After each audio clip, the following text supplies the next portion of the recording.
directly from the mouth of the beast himself, the eater of souls, of children, of all things that are pure and good.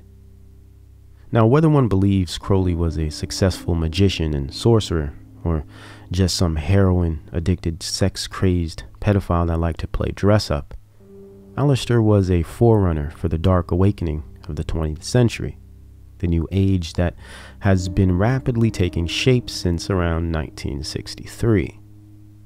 Surrounded by his mission to bring the Aeon of Horus, the crowned and conquering child, casting a spell of mass depravity, and epidemic of fascination with children as sexual objects, and society in itself acting, feeling, and behaving as children.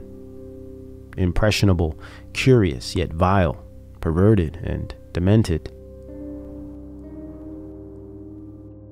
This spirit was unleashed in 1904 when Crowley received the Book of the Law in Cairo, Egypt. This spirit was aimed to bring on the age of Horus, a new age where will to power is the law under love. And love means nothing more than desire, limitless desire, that is. Disobedience rules the heart, and darkness carries its followers. Liberation through transgression. Freedom through lawlessness. Some would say Crowley had the biggest impact on contemporary culture. He did not start this dark spiritual movement, yet it was continued through him. As one of many children of Satan, he was a conduit, a vehicle for the new age and occult revival of the 20th century. As a seminal figure in the evolution of our debased popular culture, it is important that we evaluate where his marks were made and how they still seem to remain to this day, and have only intensified in their effect. Crowley helped evoke a massive wave of cultural transformation by use of three prime elements: sex, drugs, and art. I will be chronologically revealing how the Crowleyan philosophy has, behind the shadows, shaped and indoctrinated and manifested our socio-cultural fabric to present day. What do I mean by art? Or should we say the arts, which are entertainment, poetry, literature, paintings, movies, and music. See, Crowley believed art is magic and magic is art. He recognized it had the ability to induce direct change in the mind, influence material reality, and by use of performance art, as in plays or concerts, the magic of art could induce psychophysiological transformations in the event or ritual's participating audience. Very similar to the same conclusions and motives of the sorcerers behind the Princeton Radio Project we discussed in Part 1. Eventually, you will see how all these ideas tie in together, all the mediums intersect, and all the witches, scientists, and entertainers and artists are in the same business, with the same goals and under the same dictating force.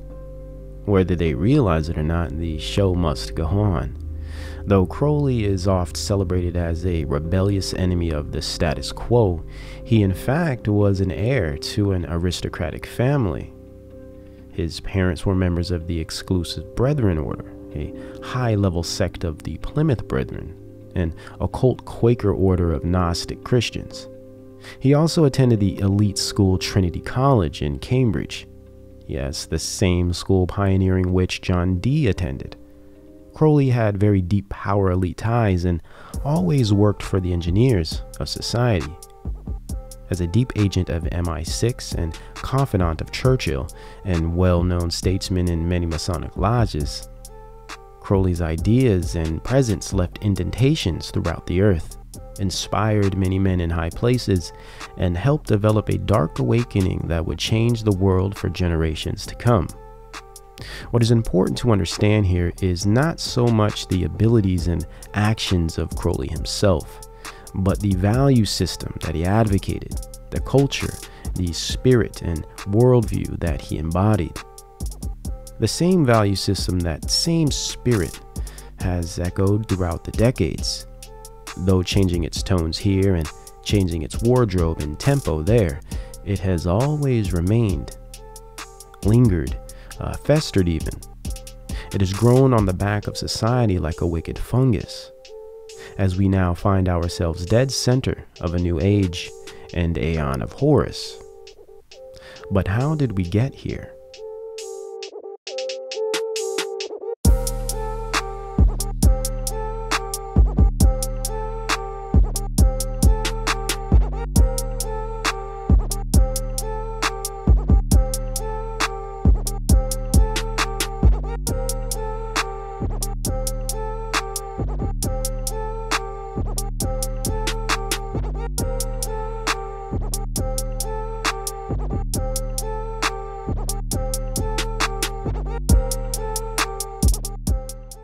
In part one, we took a look at the Princeton Radio Project and the beginning of social engineering via mass media, plus the cultural manufacturing of the teenager identity of the late 40s and early 50s.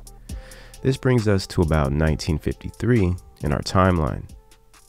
There are a few years as significant as this year, possibly 1963 and 69 are about even, but we will cover their significance later. And 1953 was sure to be a game-changing year and birth of a new movement, new technology, and new influences on the culture that would systematically bring in the new age and aeon of Horus, what some may call the New Babylon or Age of Aquarius. I prefer to call it the post-reality era, but they all fit the same. Some may say, oh well, many things happen every year. Every year has its significant moments and events of change. Though this bears its obvious truths, not many years appear to have a patterned and purposeful intent like the happenings of 1953. Three important factors amongst others, though these appear to hold the most significance, which are, first, the American establishment of new socio-psychological research of London's Tavistock Institute via Operation Paperclip. Second, success of the many Macy conferences on cybernetics and mind science that followed, like MKUltra. And third, and most importantly, the creation of the Central Intelligence Agency, or CIA, in 1947. Merely a converted organization of government psychologists, banking lawyers, and military officials from the prior OSS, or Office of Strategic Services. These three developments would lead to mass organization of splinter cell operations that would all take place in 1953. These operations all focused on four specific areas, only by way of a deep studied and practiced knowledge in the occult, psychology, and anthropology, of course. These areas were human sexuality, mind-altering substances or drugs, and media, and its relationship with behavior. Sex, drugs, media, and mind control.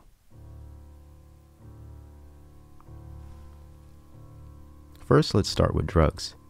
MKUltra had many sub-projects and operations, though one of its largest in scale was the Operation Native Revival. This operation was set to investigate the tribal and indigenous use of hallucinogenic substances across the world, as well as hallucinogenic substances created in labs, and double agent provocateurs or intelligent psychologists and anthropologists disguised as entertainment personalities and artists, writers, etc. were used to not only do the studies, but recruit the test subjects and promote their findings through the culture.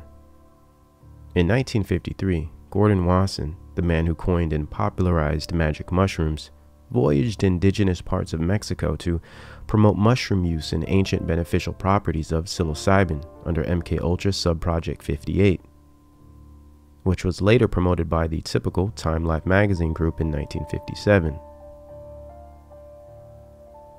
Also in 1953, Beat Generation writer William S. Burroughs, whom we will be diving into later, was magically making his way through Peru in search of ayahuasca, which would later become famous via the Yage Papers in '68.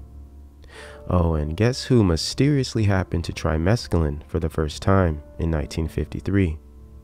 An experience that would lead him to write the mind-shattering and culture-transforming book Doors of Perception, thanks to MKUltra proponent Dr. Osmond, the one and only Aldous Huxley. Oh, but it does not end there. To join in with this mega pantheon of agents of influence, we have none other than the aforementioned CIA technical services that approve use of LSD for MKUltra sub-projects across the United States. Mushrooms, ayahuasca, peyote, and LSD. Interesting that all of these soon-to-be famous individuals just happen to be discovering the properties of these drugs in this same year, and all just happen to be directly tied to secret intelligence cells within the CIA, or MI6. Just as the CIA begins its projects on the relationship between human behavior and mind-altering substances. 1953, exactly 1 decade before the psychedelic explosion hits the American youth culture. Interesting, no?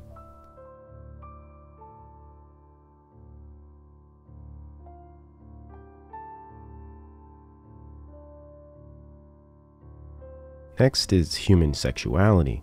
In 1953, the Kinsey Reports released the groundbreaking Sexual Behavior in Human Females, written by Crowleyite and good friend of Kenneth Anger, Alfred Kinsey, changing our perception on sexuality for women forever, and included the single most influential publication on the male libido in history is formed by trained psychologist and CIA operative Hugh Hefner with the Playboy magazine.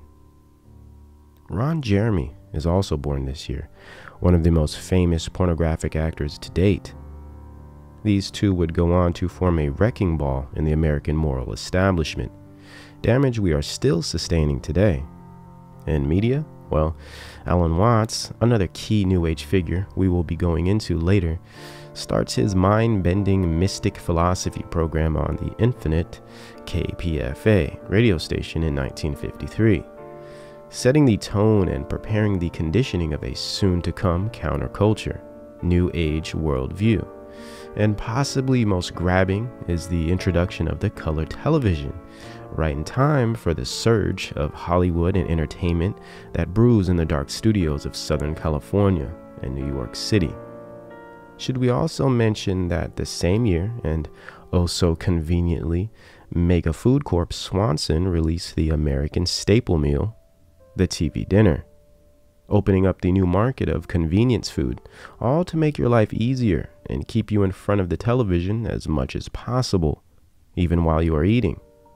Taking the typical family away from the dinner table where bonding and values are experienced and learned, to be atomized into separate units plugged into the show or news propaganda of the evening, which leads us directly to the concept of mind control.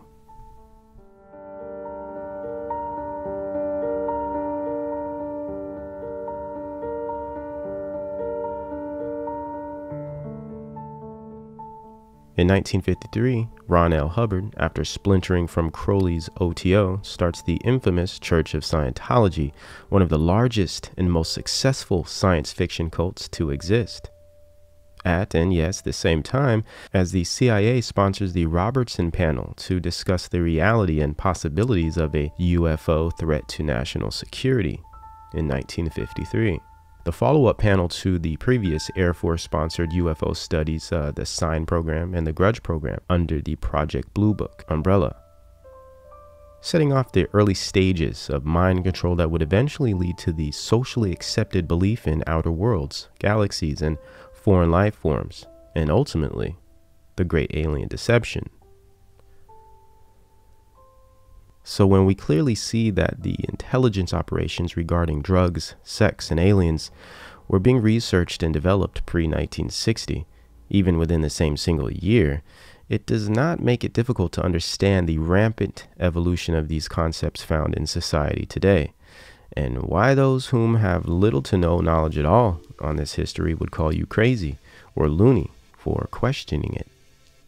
Drug use, pornography, science fiction, pop culture in general, all of these things have been strategically manufactured and utilized to influence that which makes you, you. This patterned history and across-the-board intelligence agency involvement and funding makes it even more obvious how all these things have and always have had to do with nothing but mind control, social engineering, spiritual possession, and cultural creation. But let's continue. also beginning in 1953, is by far the most significant social movement in American history. One that would capitalize on the development of the rebellious and outcast, jaded teenager. A movement that would bring all creeds and colors, kinks and quirks together into a humanist lust and spunk ball of pleasantly confused chaos. Postmodernist, tough stuff bad girls and bad boys, rebels without a cause. Or was there a cause? Some would say freedom, some would say gay rights, some would say equal rights, some just wanted to get high and listen to bad music and blame all their woes and pros on the man.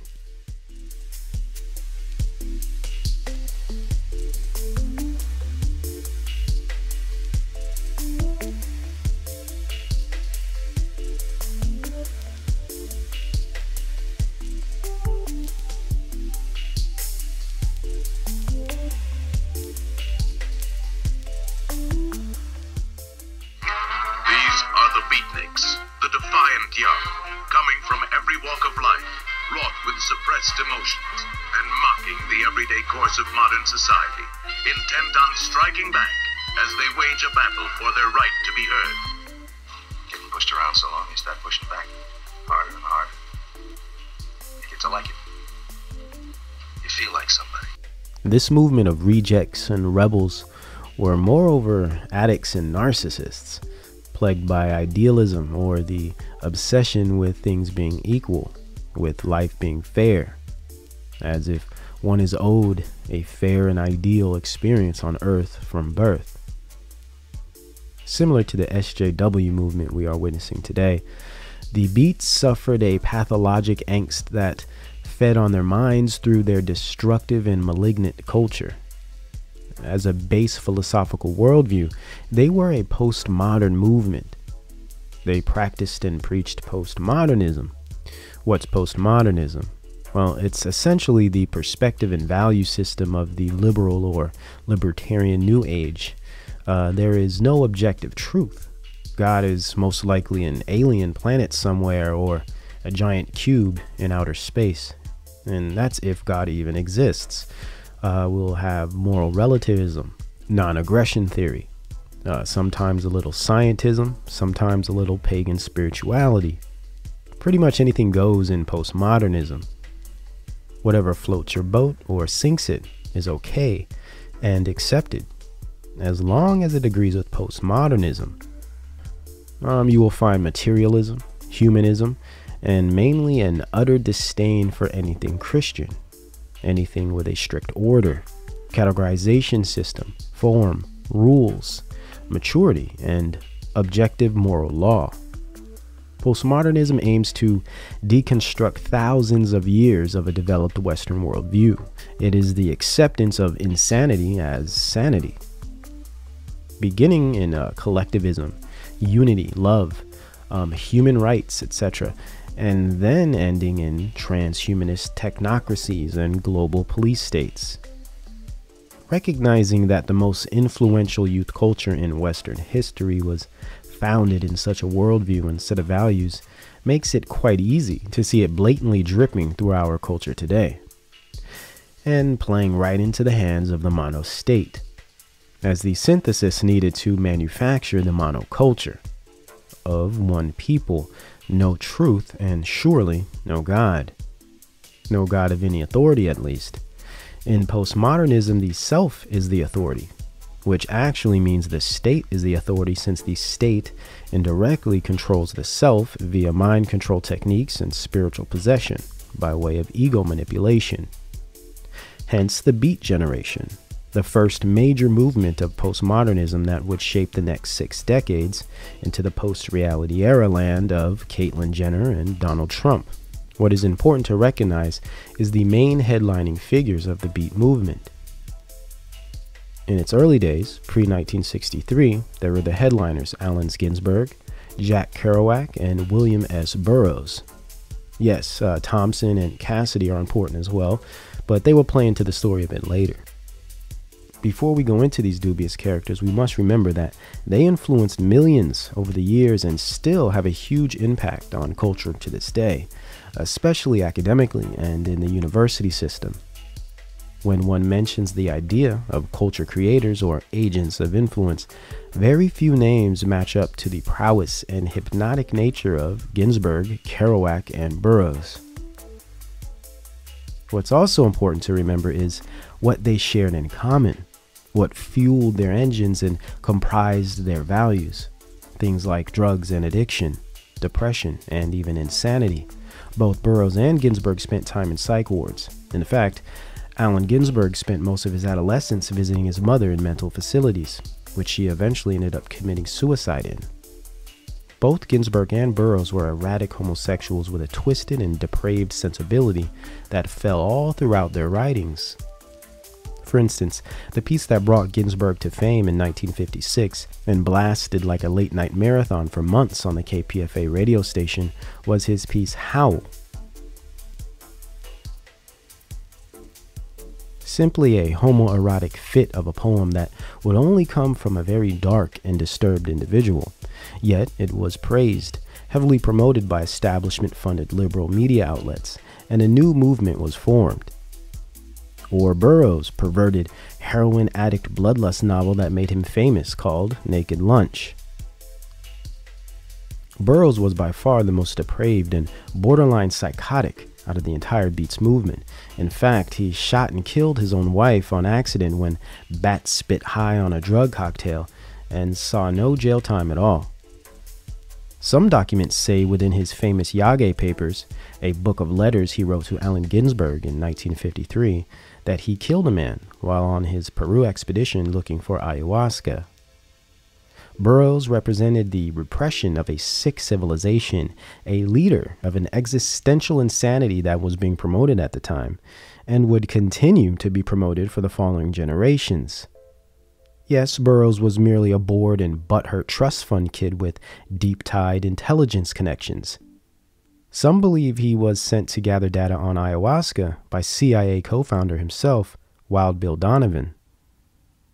The same Wild Bill that tapped Burroughs to join the OSS once graduating from, of course, Tavistock Academic Facility, Harvard University.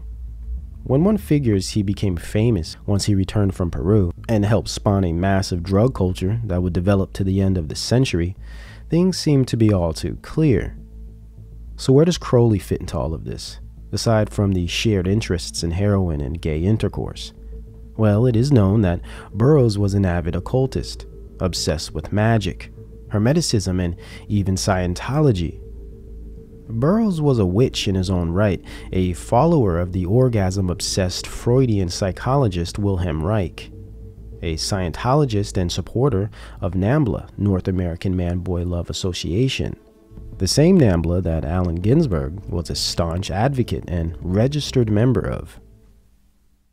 So a big, huge, beautiful painting of a naked boy sitting on a Greek-bordered couch with some, I think, a little flower pot at his feet. His legs spread, with very nicely painted genitals and a very handsome face. Sort of like a Greek faun or something, like just really striking. And I said, "Who's that?" And he said, "Oh, that's my friend Peter Orlovsky who lives here." And then Peter walked into the room. Really tore my heart out. Ginsberg was also a mystic of sorts, and also was heavily influenced by Wilhelm Reich. So influenced, he even wrote him a letter directly when he was in college at the University of Columbia, where the Beat generation was formed until it moved to San Francisco and skyrocketed, mutated, and transformed into the counterculture in 1964. Ginsberg was a spiritual freak of nature, a beast-minded fiend that came across gentle, loving, and tolerant, inclusive.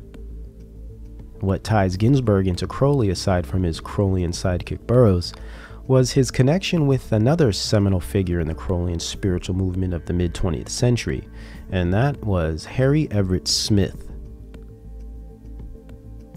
Smith also was a Beat generation figurehead and monumental influence on the counterculture that would come in the next several years. Smith was indeed simply an open Crowleyite. Further, he was in fact a member of the OTO, Ordo Templi Orientis, one of Crowley's brotherhoods. Harry Smith was a Kabbalist and Gnostic.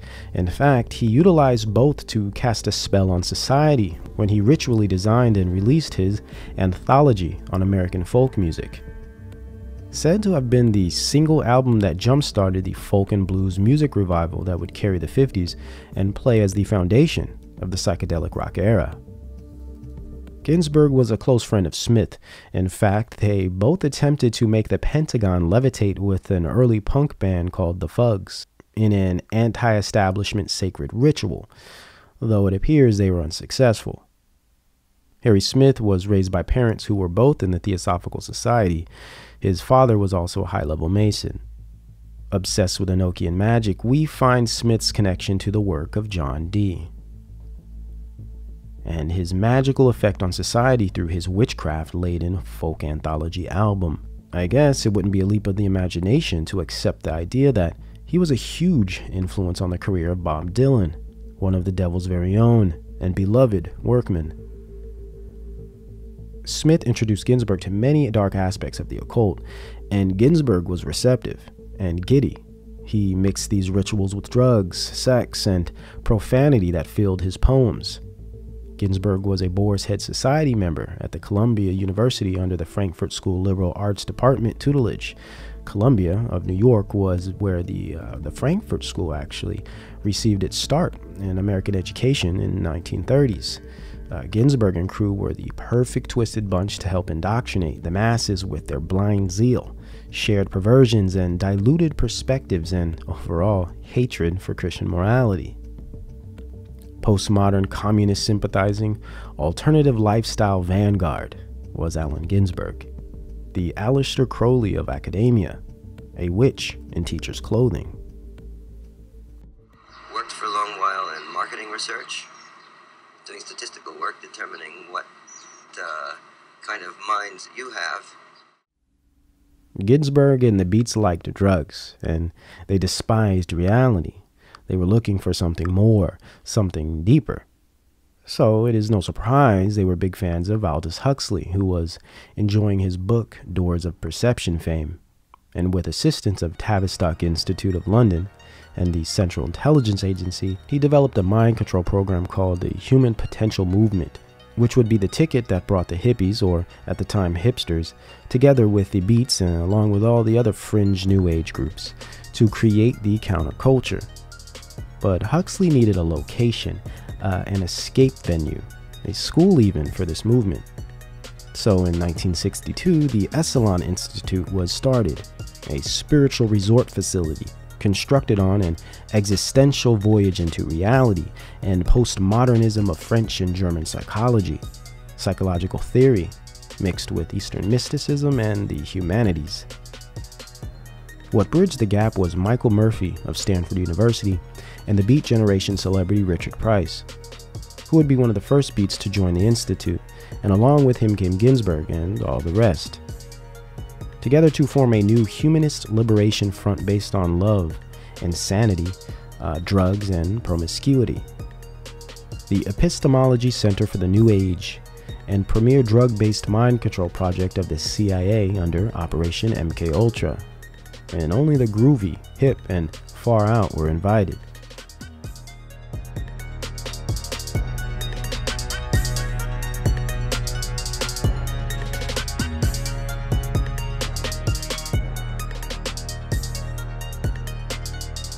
Next, we step into the first blood of our domestic version of Project Phoenix. In 1963, Americans suffered from a mass psychological operation and death ritual that some call the killing of the king. President John F. Kennedy was assassinated and transformed the psyche of America instantly, and placed a dark spirit across its waters, city streets, and neighborhood homes. Was he actually murdered? Or was he shipped to some secret elite island somewhere with the rest of the fake Death Brotherhood members? Well, that's a debate that matters very little to the overall effect of this event. This ritual would seal the fate of a once somewhat united American society, one with potential, one with still a sense of balance, tradition, and cohesive moral standard. It was here where the social split began. The mental break of a nation happened that day in America. and it appears as though the entire event was set, designed, and carried out to produce this precise reaction. A clear representation of a mass trauma-based mind control technique. Socio-psychological terrorism. Again, another Hegelian dialectic of problem, reaction, solution. Unleashed on society in time to offset any possibility of social balance, priming them for the new wave of enmity, incoherence, jive, and propaganda that would be smashing into their lives over the next several years.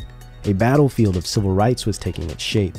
The psychedelic era was on the horizon, and an entire society had been shaken and stirred right in time to embrace it. With a war overseas looming, vast MKUltra drug projects in their advanced states of research, moles, educators, celebs, and agents of influence in their proper places to administer indoctrination, America stood as a sitting duck in still waters, quietly before the storm. The storm begins in 1964, and the phasing out of American Christian morale takes its step forward. Though social unrest was growing in the South, setting precedent for the Black Power movement that would take shape in a couple years, on the West Coast something else was brewing. Under the auspices of Tavistock Institute and Stanford Research Institute, or SRI, the work of the recently passed Aldous Huxley, who strangely died the same day as John F. Kennedy, also the Johnny Appleseed of acid, Al Hubbard, and anthropologist Gregory Bateson was in full swing.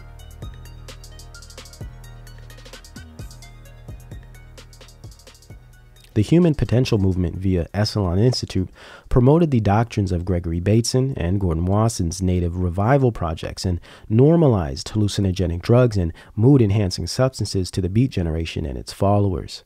Beatniks, hippies, and rejects abroad were now a complete movement. The counterculture was born. After being recruited by Bateson, Stanford's Ken Kesey, writer of MKUltra novel One Flew Over the Cuckoo's Nest, was dosed with LSD in the famous Menlo Park projects. Bateson would later recruit Allen Ginsberg to join. Kesey was sent out on a mass dosing social project with the Merry Pranksters, a covert psyop squad that would popularize the mind-deforming and spiritually possessing substance LSD. Neal Cassidy, popular Beat Generation member, would become the driver of the Merry Prankster party bus, named Further, tying the Beat Generation right into the psychedelic era. From the Merry Pranksters would come the Grateful Dead, another Tavistock-controlled psyop band that was also dosed in the Bates and Menlo Park LSD projects. Members of the Bohemian Grove Society, and all children of Masonic families. The Grateful Dead was managed by Alan Trist, son of Tavistock scientist Eric Trist. Also in the handling and directing of the Grateful Dead was CIA psychologist Hank Harrison, whom is also the father of Courtney Love. But that is another story we will have to save for when we get into the 90s, back to summer of '64. So the hippie generation, deadheads, psychedelic rock, and LSD popularity came directly out of the CIA Tavistock-funded and guided Merry Prankster group of the West Coast, and the Carnegie and Mellon-funded Harvard Research Group of Leary on the East Coast. Later, which would produce the psychedelic drug-running gang, the Brotherhood of Eternal Love, where eventually both sides would come together under one umbrella, solidifying the degenerate culture once and for all in '67 at the Human Be-In Festival in San Francisco, Golden Gate Park. From the early days of the Beats and Harry Smith's folk revival to the psychedelic era with characters like Wavy Gravy, who will become one of the prime LSD dispensers in the counterculture. In fact, this is the guy who supplied the quote-unquote bad acid at Woodstock.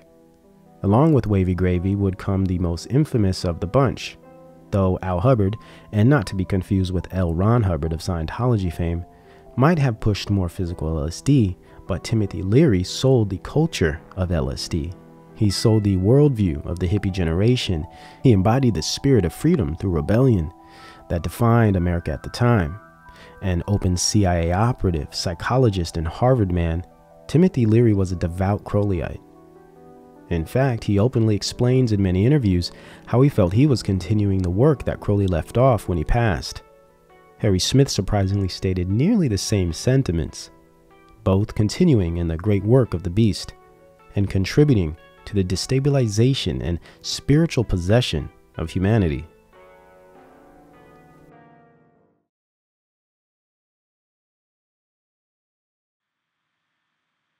They're looking for magic. Because there's a moment when you see something like that, there's a crack in your mind. And that crack lets in all the light. It opens up all the possibilities. He just goes, wow, did you see that? That's the moment. That puts him in touch with the invisible.